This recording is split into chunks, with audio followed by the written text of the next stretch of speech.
The transport ship descended slowly, its engines humming against the backdrop of an alien sky tinged in emerald and violet hues. Below, the landscape of Varkul 7 stretched like a primal wound across the planet's otherwise calm surface. Jagged cliffs surrounded the valley like the ribs of a colossal beast. Every cadet on board felt the tension rise as the ship's automated landing sequence began to echo through the cabin. A voice, mechanical and indifferent, announced their arrival. Designated Training Sector, Varkul 7, codename, Forbidden Valley.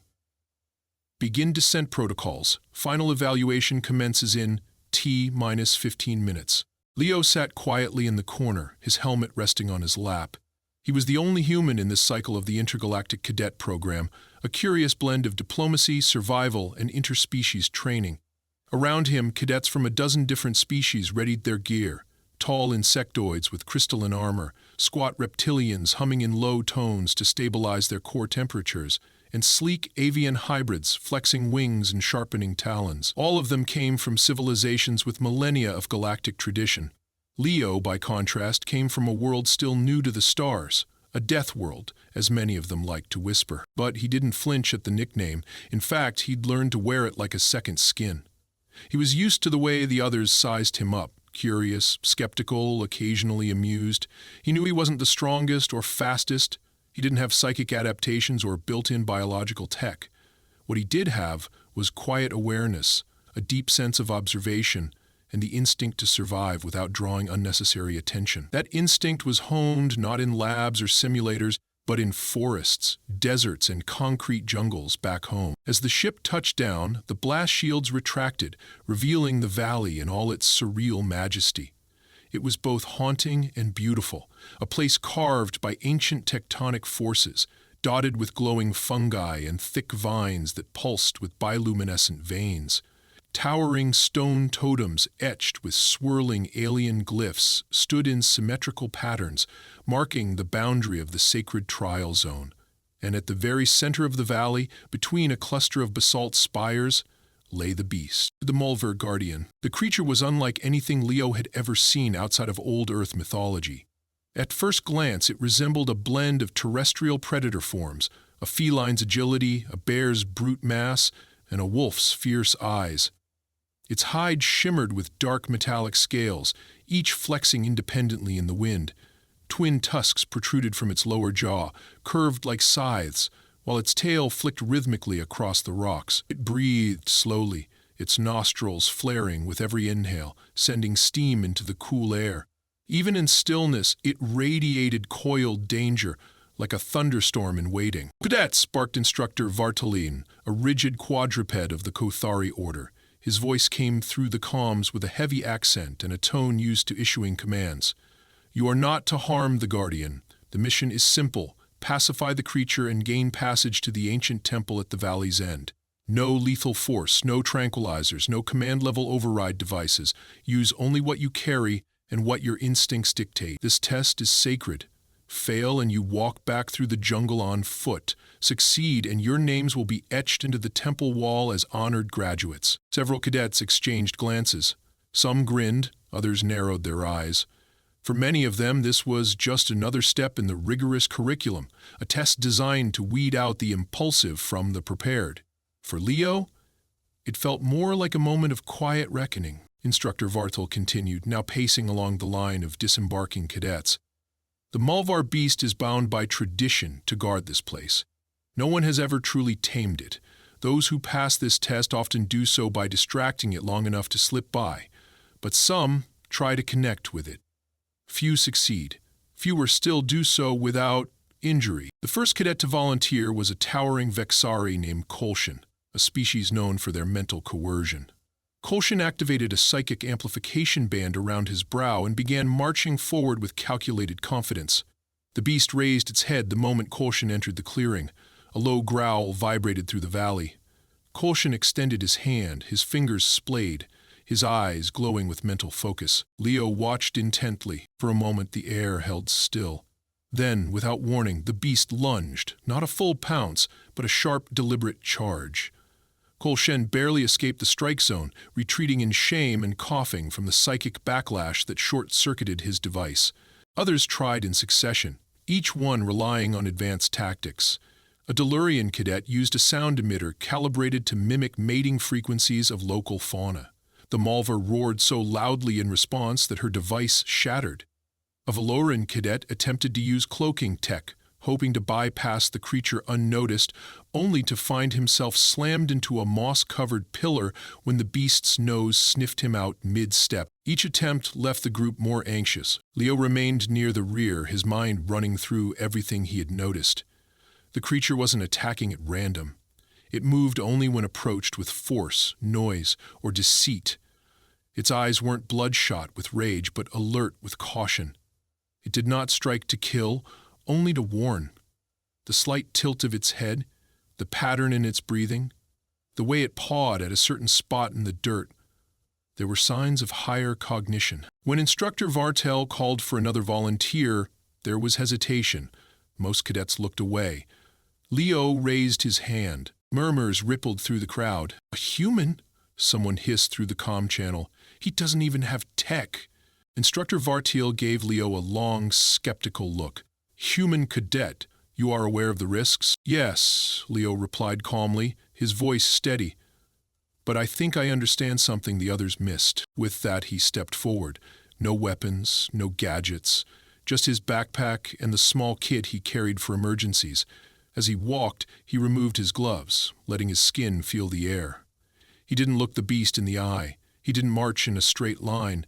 Instead, he took a slow, curved path, always within view, but never threatening. When he reached the edge of the clearing where the previous cadets had been rebuffed, he stopped. The beast lifted its head again. Its eyes locked on Leo. Its tail ceased movement. Leo didn't move closer. He slowly knelt, placing his bag on the ground with deliberate care. He reached in and pulled out a strip of vacuum-packed dried meat, simple earth rations that had once belonged to a survival training kit. He opened the packet and tossed a small piece forward. Not at the beast, just ahead, into the grass between them. Then he sat back on his heels, rested his hands on his knees, and breathed. The entire valley went silent. The Molvar beast blinked once. Then, twice. Its nostrils flared, steam puffed from its snout.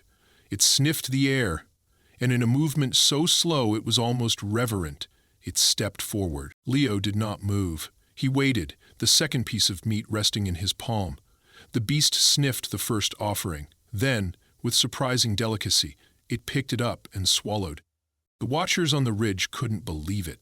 Even Instructor Varntel leaned forward slightly, his eyes narrowing with suspicion. The beast remained still. Leo remained still. The tension in the air was no longer fear, it was something older. Respect? Curiosity? And for the first time that day, something shifted. Not the ground, not the air, but the beast, it said. Leo's knees pressed into the mossy soil as the Malvar beast settled into a seated posture before him. The tension that had once blanketed the air like static now softened into something unfamiliar. An open space, filled not with fear but with watchful curiosity. He remained motionless, knowing instinctively that any sudden gesture could disrupt the fragile moment he had created. His hand still held the second strip of food, palm open, resting against his thigh like an offering not yet given. The Molvar's breathing was heavy but steady. Its shoulders rose and fell like the tide, each breath producing faint huffs of warm mist that curled into the cool Varkulian air. One paw shifted forward, massive claws splaying over the earth with a soundless grace. The creature's golden eyes never left him.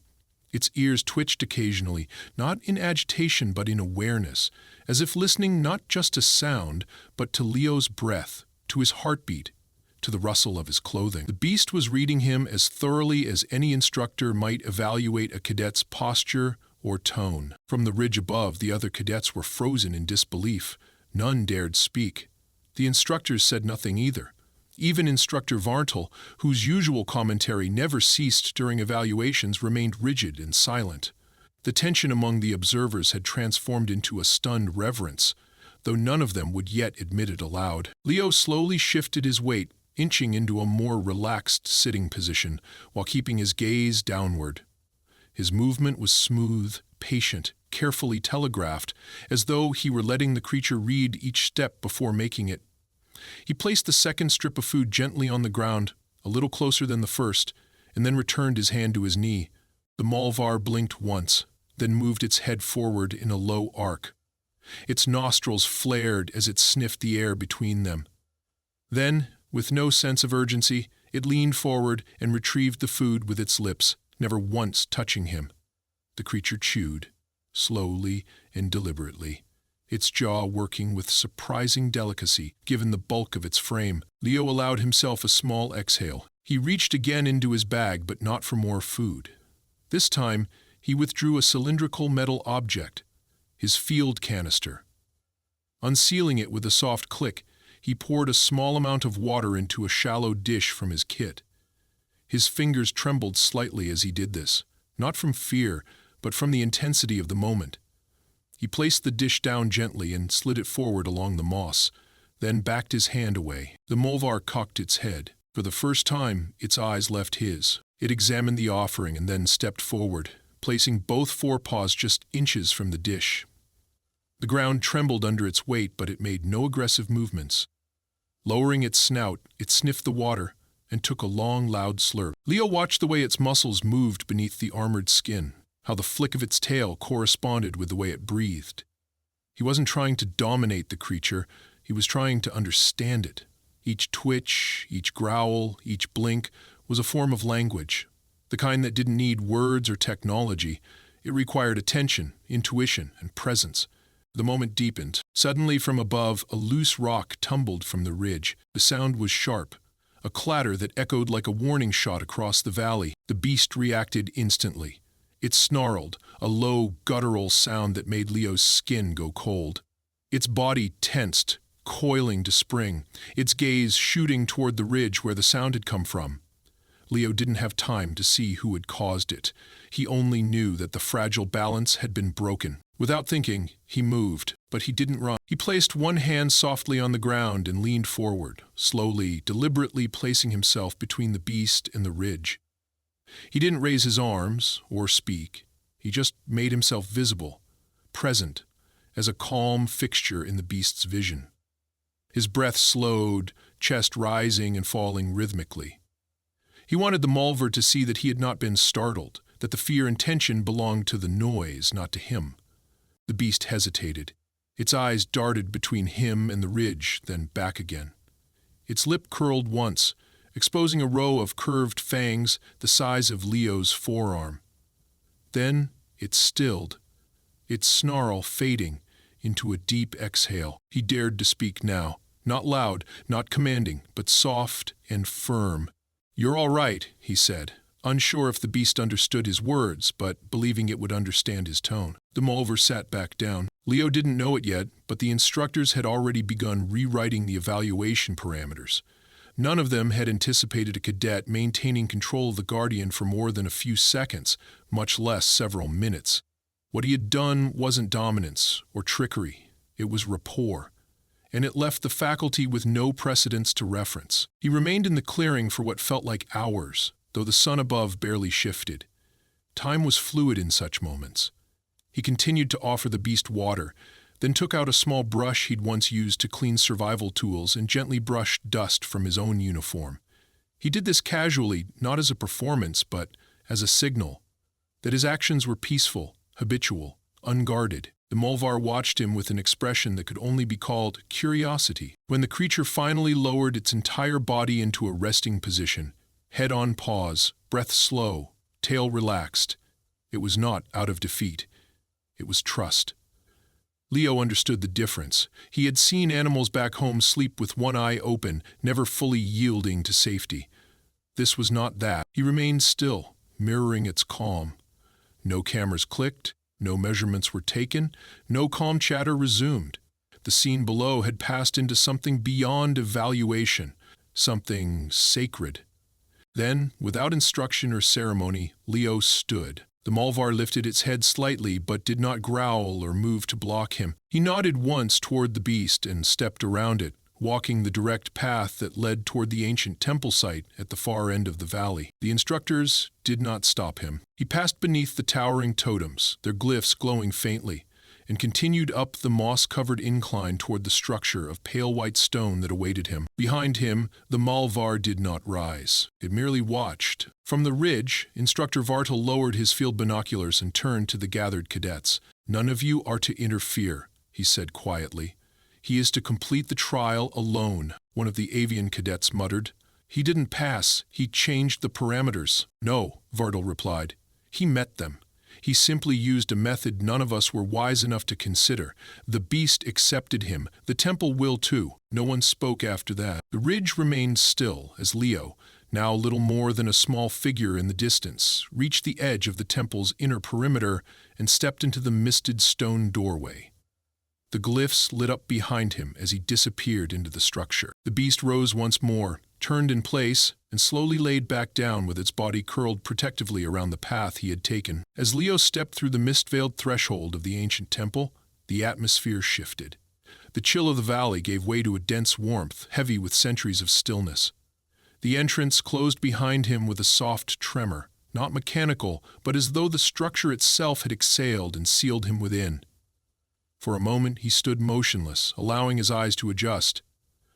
No artificial lighting met him inside, only the faint glow of the carved glyphs that lined the smooth stone walls. He took a cautious step forward.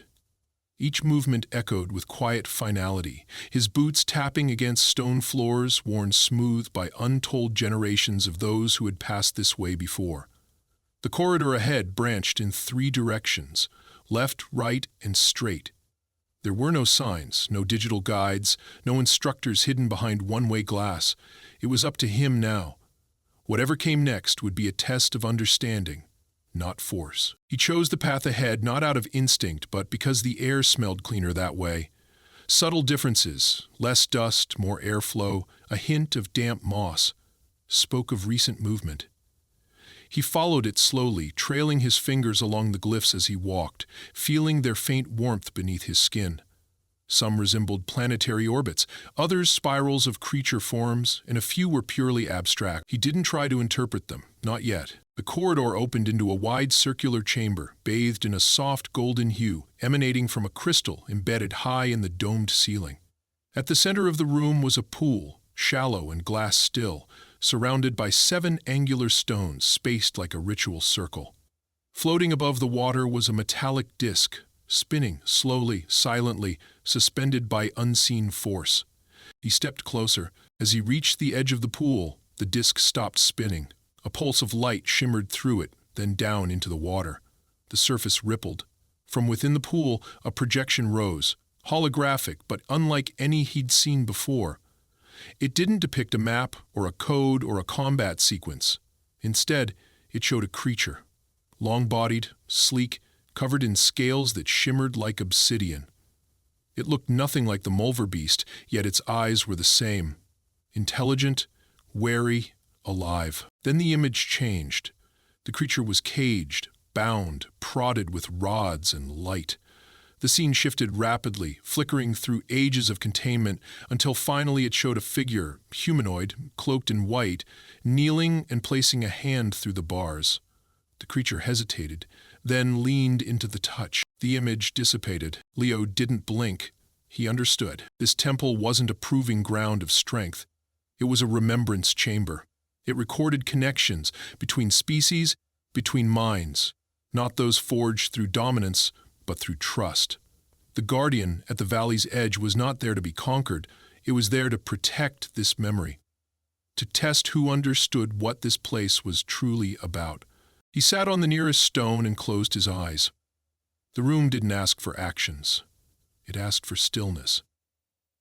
In that silence, he remembered the stories he'd heard growing up, of animals once feared as monsters, only to become companions, of predators tamed not with leashes, but with patience, of children who held out a hand instead of running. A subtle vibration beneath his feet made him open his eyes. The pool had changed. Now it reflected his face, not as he saw it, but as the temple saw him. His body shimmered faintly with a light not his own. It was neither judgment nor reward. It was acknowledgement. Then the chamber darkened. A path opened in the wall to his right, where once there had been only smooth stone. He rose and walked toward it, his pulse steady. Whatever test came next, it would not be one of brute trial. It would be of endurance, of presence. The passage narrowed and twisted like the inside of a living root system. The air grew thicker with each step. A faint hum began, too low to be sound. It resonated through his bones more than his ears. He kept moving, eyes ahead, refusing to second-guess himself. That was the key. Commitment without aggression. At last, the passage ended in a chamber barely larger than his own quarters on the ship. At its center was a pedestal with a single object, a flat stone, roughly the size of his palm, etched with a glyph that pulsed faintly with inner fire. Around it, the walls bore a mural. One continuous scene. It depicted the Malvar beast, burst in chaos, tearing through alien legions, fire in its eyes, then in containment, curled in sorrow beneath luminous nets. Finally, resting beside a humanoid figure who sat cross-legged, hand outstretched. The glyph on the stone matched the one on the figure's chest. He understood now. The beast was not the test. The test was whether he would treat it as a threat or as a mind capable of trust. That distinction was everything. He approached the pedestal and picked up the stone. It was warm, not hot, alive in a way that couldn't be explained through physics. As soon as he touched it, the mural around him began to shift. The scene melted and reformed into another projection. Himself standing at the edge of the temple, the Malvar beside him, calm, poised. But this time, the projection didn't end. It moved forward. The scene showed him stepping beyond the temple, returning to the others, the beast following behind, not as a beast of burden, not as a pet, but as an equal. The projection shimmered once, then faded. He lowered the stone to his side. Behind him, the wall opened again. It was time to return. He walked back through the winding tunnel, the glyph stone still glowing in his grip. When he re-entered the crystal-lit chamber, the pool now reflected starlight. The disk in the air resumed its silent spin. Nothing stopped him as he passed through. As he approached the original corridor, he heard something that made him pause. Not hostile, welcoming. The Malvar beast stood at the temple entrance, alert but calm, as though it had been waiting for him the entire time. Leo paused, then approached slowly. He reached into his pocket and pulled out the last strip of dried meat, tossing it lightly. The beast caught it mid-air, and then, astonishingly, it rolled onto its side, tongue lolling slightly from the corner of its mouth. He let out a small laugh and rubbed a hand across his forehead. "You waited?" The creature blinked once. He stepped forward and placed the glyph stone gently onto the ground between them. The beast sniffed it once, then lay its head beside it like a treasure. The way forward, back toward the ridge and the other cadets, was clear, but Leo didn't walk it yet. He sat beside the beast, back resting against its thick shoulder, the scent of warm hide and moss in his lungs. He knew the moment wouldn't last forever, but he also knew that this exact moment, was the reason the test existed. Not for glory, not for rank, but for understanding. And in that silence, he and the beast watched the stars begin to pierce the Varkal sky. Leo remained seated beside the Malvar beast as the first stars pierced the fading light above Varkal 7. The air had cooled, but not unpleasantly so. A wind now moved across the valley, rustling the bioluminescent ferns clinging to the rock faces. The silence was different, no longer filled with tension or awe, but with something more sacred. Mutual stillness. The kind of quiet that only came after a threshold had been crossed. The creature's breath remained deep and even, its enormous ribs expanding against Leo's back. He could feel the beat of its heart beneath its skin. He didn't lean into it for comfort, but for anchoring.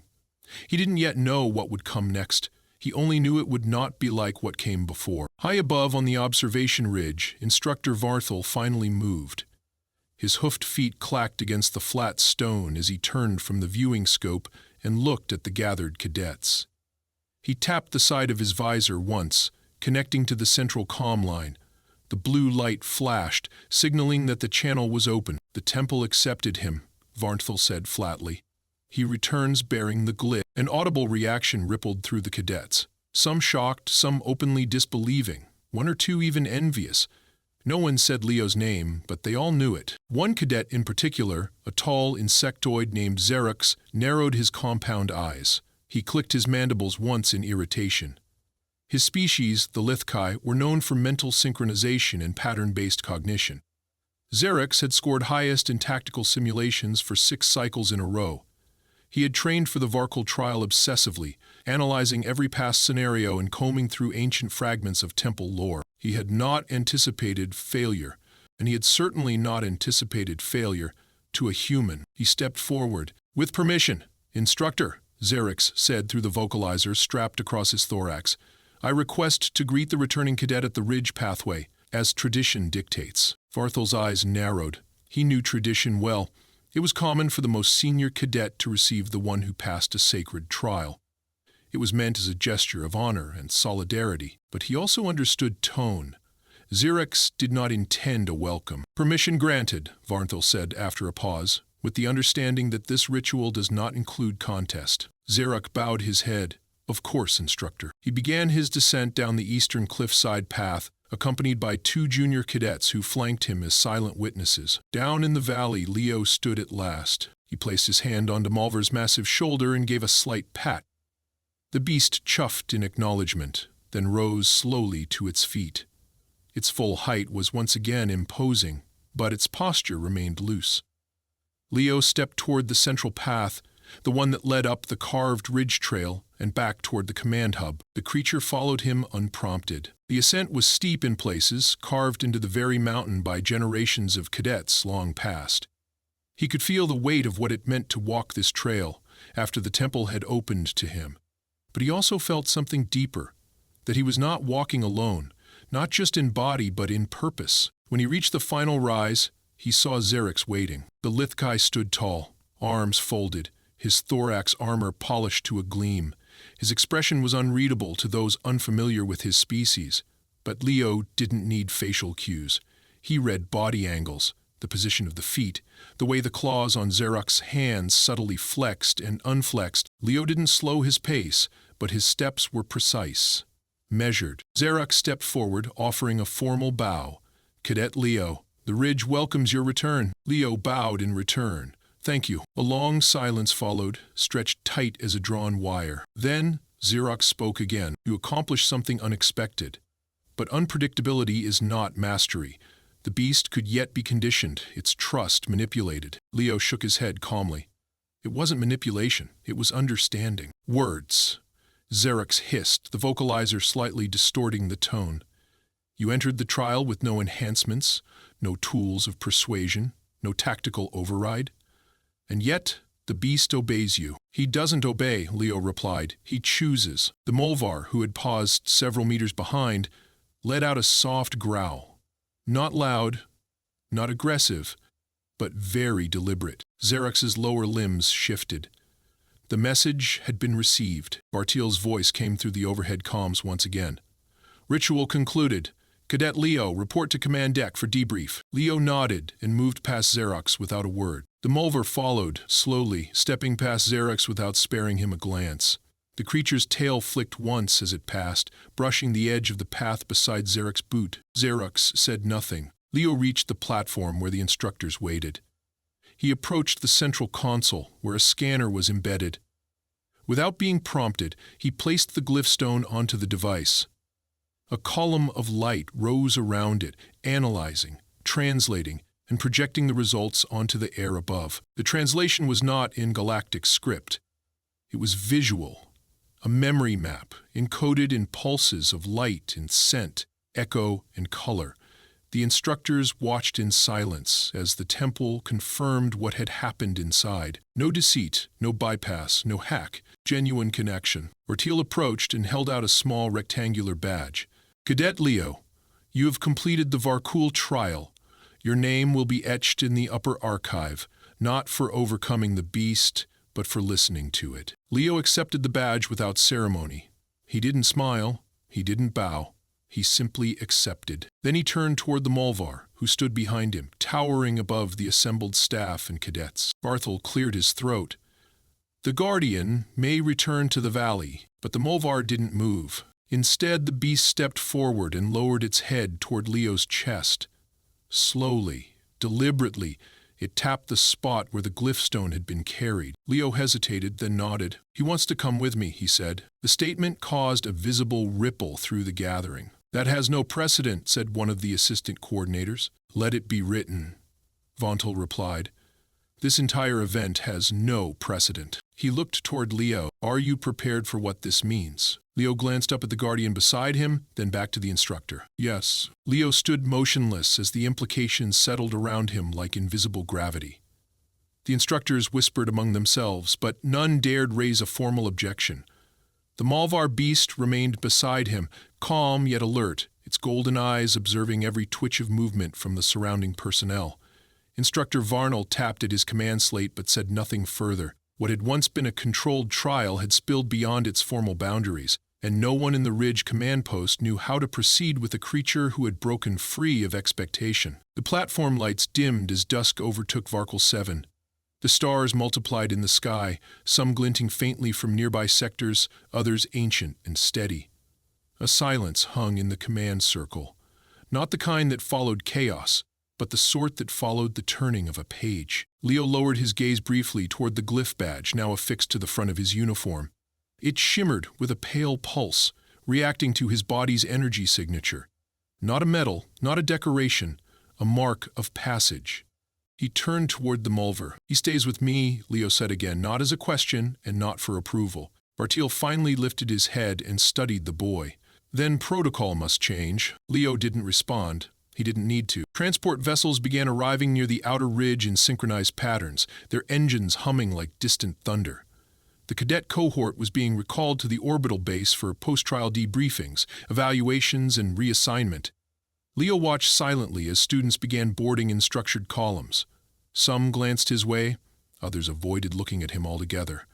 But none said a word to him directly. Xerox passed without stopping, his tall frame rigid. His mandibles clicked once in cold acknowledgement, but his eyes never met Leo's. That was enough. No glares, no challenges. The matter was settled. Leo walked slowly toward the rear bay of the last transport, the beast following close behind. The entry ramp adjusted its angle to accommodate the creature's mass. Several officers tensed but did not object. The internal scans identified the Malvar as a recognized species, flagged with warnings but no kill protocol.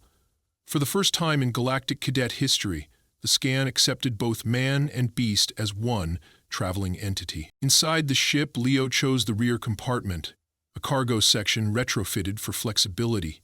He sat on the floor, resting his back against a padded crate. The Mulvar curled up beside him, its head settling on its front paws, tusks angled outward like sculpted blades. The rhythmic thrum of the vessel's core vibrated through the floor beneath them. Leo didn't speak for a long time. He simply sat with the creature who had chosen to walk beside him, knowing something permanent had shifted. Within him, within the program, and perhaps far beyond that. When the vessel docked with the orbiting station, Leo waited for the standard clearance to complete. The bay doors opened. Officers arrived, expecting to separate him for questioning, analysis, and classification. But the moment one of them stepped forward, the Mulvar lifted its head. The sound of its slow exhale sent a shiver through the air. No growl, no roar, just breath, heavy and filled with intent. Leo rose and extended a hand, palm facing out. "I go alone," he said. The lead officer hesitated, glanced at her commanding tablet, and nodded once. Leo stepped out. He was escorted to the upper deck, where glass corridors arced above a planetary backdrop. The blue orb of Varkle 7 shone below like a living monument. Inside the briefing chamber, he faced the highest-ranking figures of the Galactic Cadet Authority. Admiral Kel Drass, a stoic Bravari with weathered silver skin, spoke first. He crossed into territory uncharted by regulation. Leo remained still. "You were granted a symbol of trust by a guardian whose loyalty has never before been offered." Leo said nothing. Drass leaned forward. "Do you understand what this means?" "I understand what it doesn't," Leo replied. "And what's that?" "It doesn't mean he's a weapon, or a trophy, or something to be studied in a lab. He chose to come. That's it. Nothing else is owed." The silence in the room deepened. A junior archivist from the Historical Council leaned in. The glyph you retrieved has triggered ancient symbology in our systems, an echo of agreements formed long before the Council's founding. We believe this bond may be a continuation of those early alliances. Your actions may have fulfilled a ritual that no one living remembers. Leo didn't blink. Then let the ritual stand. Admiral Drass exhaled slowly, a sound more vibration than breath. You've made things complicated. Leo almost smiled. That seems to happen a lot around humans. Drass tapped a button. The table projected an official document, a unique status designation. Operative pair, human/guardian recognition. Special provisions for interbonded cadets. It was a template that hadn't existed before today. Sign it, Drass said, or walk away. But if you sign, he remains your responsibility, your consequences, your command. Leo reached forward and placed his palm to the console. The glyph pulsed once on his chest, and the document sealed with a crystalline chime. When he returned to the vessel, the Malvar was still seated exactly where he had left him. The crew had placed a sealed water pod and a protein block nearby. No one had dared move closer. Leo walked to the creature and sat beside him. "We're not going back to training," he said softly. "Not like before." The Malvar turned its great head toward him. "We're something else now." The beast blinked once, slowly, and lay its head down beside Leo's leg. Weeks passed, then months. Leo was reassigned to frontier diplomatic escort missions, most of which had not expected a cadet accompanied by a living apex predator. The impact was immediate. In places where human presence once raised doubt, now it inspired curiosity. Where threats once lingered in shadows, now silence followed. The Malvar never harmed a soul, never growled unnecessarily, but its presence alone was enough to shift outcomes. It sat beside Leo in negotiations. It walked behind him in tense corridors. It remained his shadow and his mirror. He named the creature Ro, not as an owner names a pet, but as one calls a friend. In his third year, Leo declined promotion to command. He requested a special role, liaison to non-human intelligences, especially those deemed too dangerous or too unpredictable. He spent time on Death World colonies, remote observation outposts, and wild moons where instincts still mattered more than language. Ro remained with him always. Some came to fear the partnership, others worshipped it, but most watched in quiet wonder as man and beast rewrote what connection meant in a galaxy obsessed with control. Leo never gave speeches. He simply walked with Ro wherever he was needed and stayed where he was trusted. In time, the Varkle trial was renamed. It became the Bonding Path, and a new stone was carved beneath the temple arch. It bore only 2 words. He listened, and beside that, in a script older than the stars, another: accepted,